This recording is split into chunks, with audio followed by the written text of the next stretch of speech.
Sejam bem-vindos a mais um vídeo e hoje vamos entrar numa sessão diferente em que vamos falar da nossa primeira aula de epidemiologia, em que hoje vamos tentar demonstrar como se faz o cálculo manual do canal endêmico. Okay? Meu nome é Samuel Taquana e hoje primeiro vamos partir do pressuposto teórico do que é o canal endêmico, qual é a sua importância, e daí vamos mostrar de forma detalhada como que vocês podem fazer cálculo do vosso canal endêmico nos vossos cadernos ou nas vossas matérias, assim de forma manual.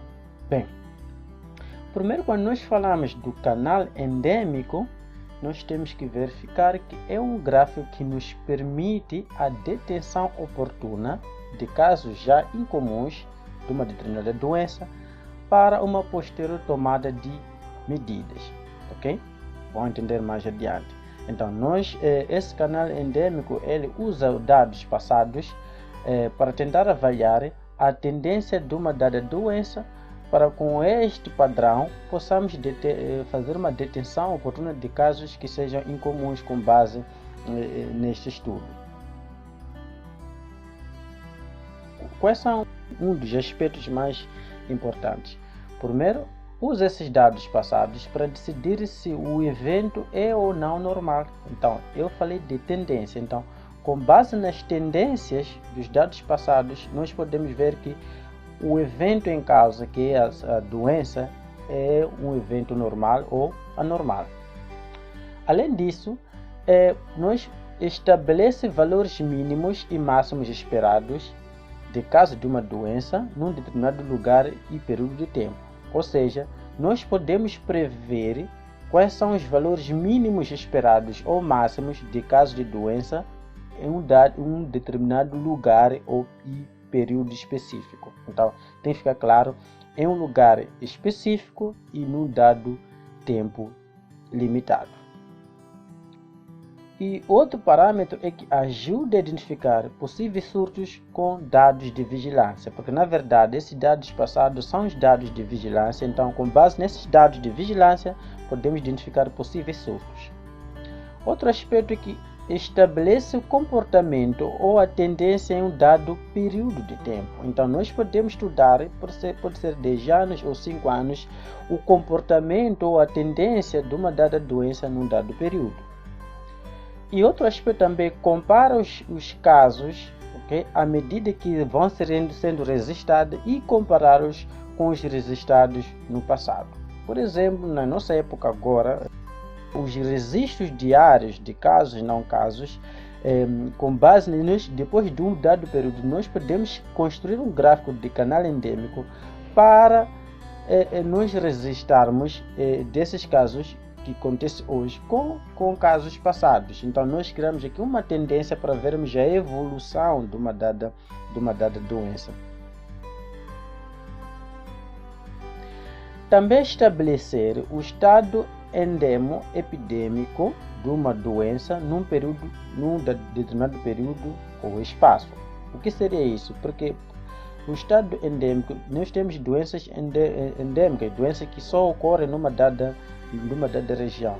Então, pode acontecer um processo em que essas doenças se tornem uma epidemia. Então, de um caso que é normal que aconteça numa dada região, se transforme no aumento de números de casos, neste caso, acabando de se tornar uma dada epidemia. Bem, então, quando nós falamos de elaboração do canal endêmico, que na verdade é um gráfico, nós temos que ter certos requisitos especificados. Então, nós temos que ter número de casos por mês e ano. Então, nós temos que ter de janeiro a dezembro casos, ok? Números ou dados de uma dada doença em causa. E essa informação é ideal que seja de mais ou menos 7 anos, ok?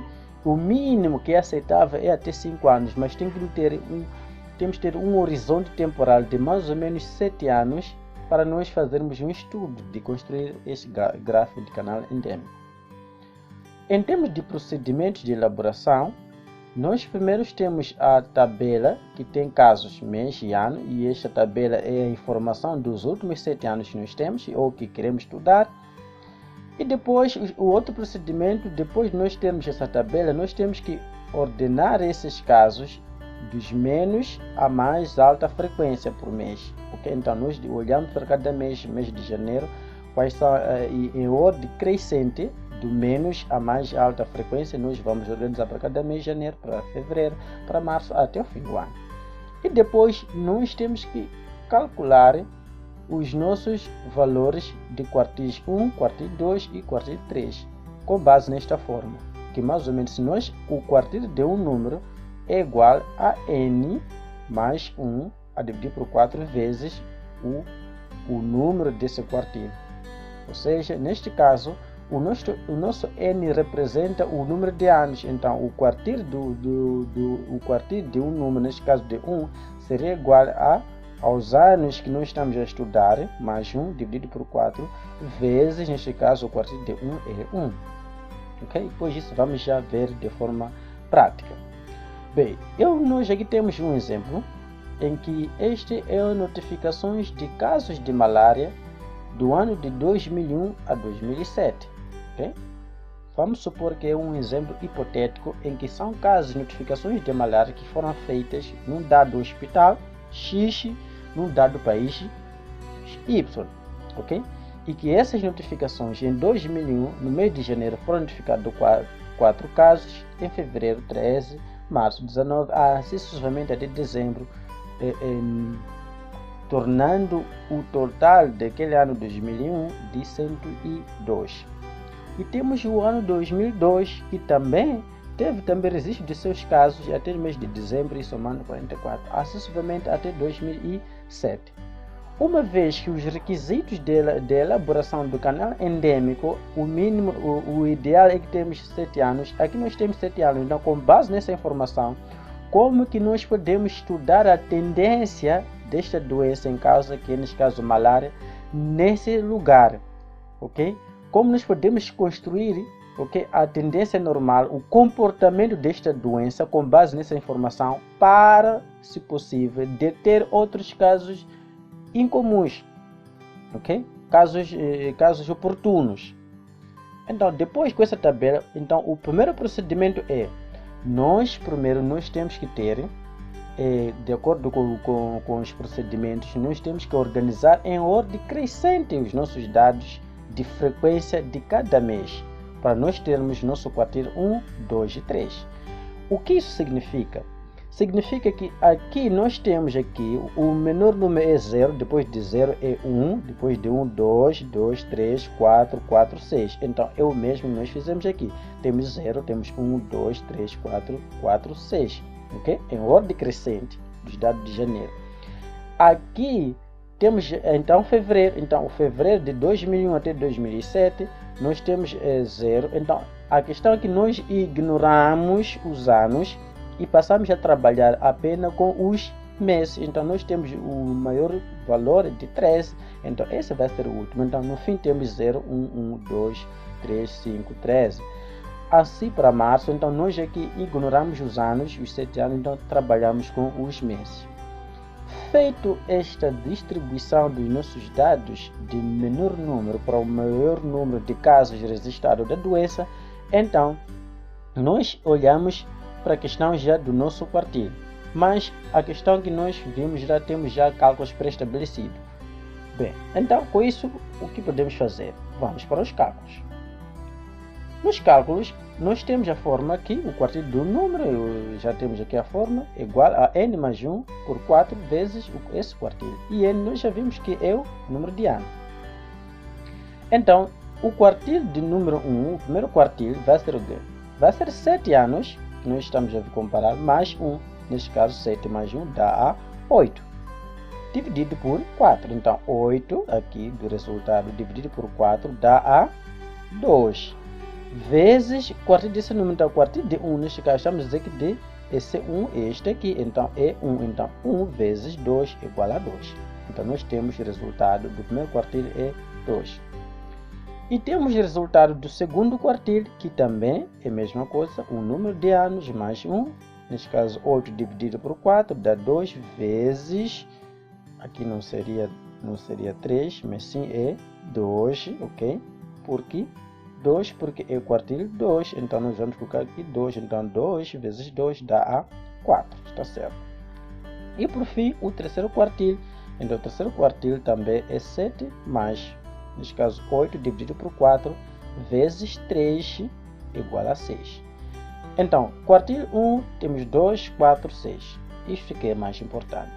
E esse padrão de número nós podemos ver na tabela anterior, okay, aqui, em que se nós olharmos aqui de acordo, depois de nós organizar nossos dados, aqui temos o que? Aqui temos 1, ok? Temos 1, depois temos 2, temos 3, aqui temos 4, temos 5 e 6. Então significa que o quartil 1 é 2, o quartil 2 é 4, o quartil 3 é 6. Geralmente esse padrão é constante quando temos 7 anos. Então, depois de nós termos isto, como nós podemos construir o nosso gráfico? Bom, com essa informação, qual é a informação mais importante? Na nossa tabela, nós só vamos precisar de... nós só precisamos a linha do quartil 1, do quartil 2 e do quartil 3. Onde nós extraímos esses dados? Nós extraímos esses dados exatamente na nossa tabela. Então, nós precisamos só esta linha, a primeira, a segunda e a terceira. O resto nós ignoramos. Então, com esses dados, nós já podemos estudar o mínimo, o máximo e o médio. O que significa esses três dados? Significa que o quartil 2 representa a média de frequência desses casos. E o quartil 1 representa o mínimo. E o quartil 3 representa o máximo. Ok? E tendo em conta que com essas informações nós temos que lembrar que quartil 1, aqui nós estamos a dizer que é 2, aqui temos a dizer que é 4, aqui temos a dizer que é 6. Então, depois daqui então vamos a massa no trigo. Então, com base nesses valores, então vamos construir agora passo a passo o nosso gráfico. Bom, nós vimos que o quartil 1, o valor era 2. Nós aqui fizemos a nossa escala, okay? Temos a nossa escala e temos aqui de janeiro a dezembro. Então, com base naquela informação, eu quero construir agora o meu gráfico. Então, primeiro eu sei que, segundo a minha escala aqui é 3, aqui é 6, então 2, o quartil 1 é 2, é mais ou menos aqui, e o quartil 2 é 4, é mais ou menos aqui, e o quartil 3 é 6, é exatamente aqui. No mês de janeiro, o que eu tenho no mês de janeiro para o quartil 1? Então, eu olho para a minha tabela, como eu disse que é referência. Então, no mês de janeiro, quartil 1 eu tenho 1, quartil 2 eu tenho 3 e quartil 3 tenho 4. Então, tenho dados de 1, 3, 4. 1, 3, 4. Então, quartil 1, eu no mês de janeiro tenho 1. Então, isso aqui é 2, 1 mais ou menos aqui. Então, eu exatamente no centro vou colocar aqui 1. Então, significa que eu faço aqui. Começo daqui, em outras palavras, é como se eu tivesse feito isto, ok? E quartil 2 diz-me o quê? Diz-me exatamente que quartil 2 é, olha para aqui, é 3. Então, significa que o meu gráfico começa do 3. 3 é exatamente aqui. Então, o meu quartil 2 é exatamente aqui, que é de janeiro. Aqui eu vou colocar bem os bolinhos. E quartil 3 é 4. Então, 4 é exatamente aqui. É aqui onde começam os meus dados. Para janeiro, então, eu aqui é minha referência. Eu poderia começar daqui, mas não é conveniente. O melhor é começar exatamente daqui, ok? Então, depois vamos transferir esses que nós escrevemos aqui para aqui, ok? Mas vamos lá. Então, no mês de fevereiro tenho 1, 2, 5. Então, quartil 1 é 1, 2 é 2, 3 é 5. Então, quartil 1 é 1. Então, para fevereiro, no centro de fevereiro é aqui. Então, continua a ser aqui. Então, eu ligo de janeiro é 1, continua aqui 1. E quartil 2 ok? Começa aqui, na verdade, em fevereiro é quanto? Nos dados é 3. Então 3 é aqui. Vou sintonizar aqui, tudo fevereiro. Então eu faço isto. E o quartil 3 dissemos que é 5. Então 5 mais ou menos aqui. Então eu só preciso de alinhar até aqui. Coloco o meu pontinho. Vou tentar aqui esboçar. Onde começava o meu 3, começava exatamente aqui. Então faço isto. Não sei bem, mas tudo bem.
Sim, até aqui, só para vermos. Então, até maio nós estamos a ter esse comportamento. Então, vamos continuar a construir os nossos gráficos. Assim estou esboçando paulatinamente. E vamos ver como que vai ser o comportamento. Espero que estejam a entender como está sendo. Estamos a buscar aqui os dados, o comportamento aqui.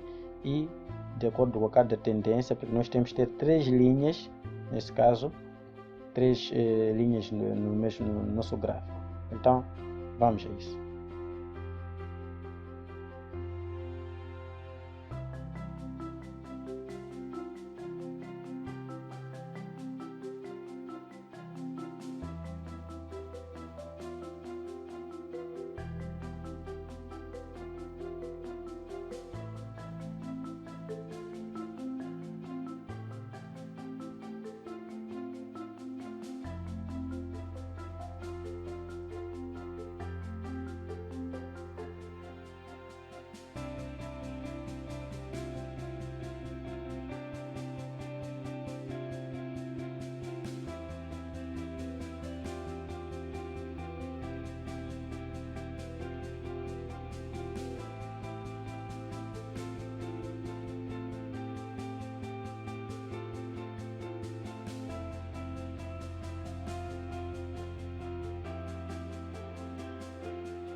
Bom, colegas, nós já construímos de acordo com nossos dados, conforme vocês acompanharam.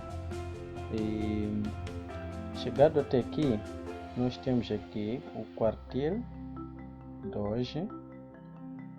Esse é o nosso quartil 2. Esse é o nosso quartil 3.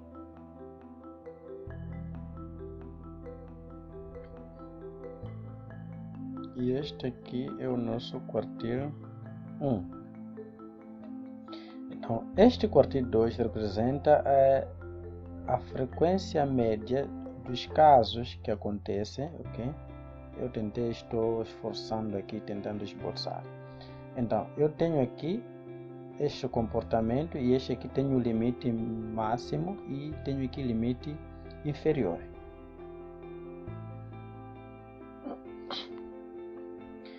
Então, depois aqui, isso é dividido em zona aqui. Nós temos a primeira zona, aqui é chamada de zona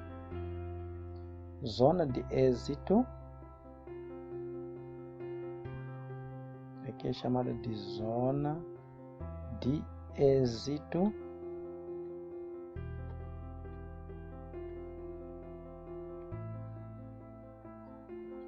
e aqui é chamado de zona de segurança.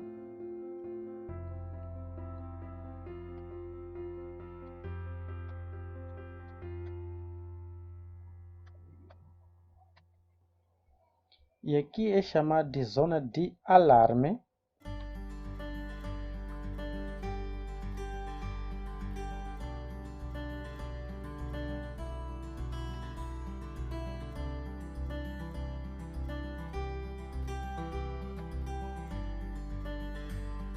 E aqui é chamado de zona epidêmica.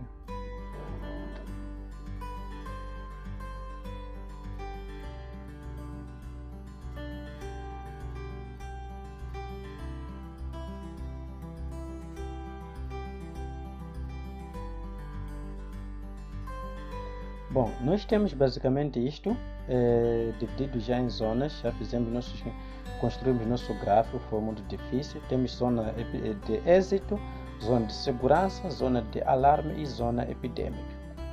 Bom, o próximo vídeo vou passar daqui como nós interpretamos este gráfico de acordo com as perguntas que nós vamos ver.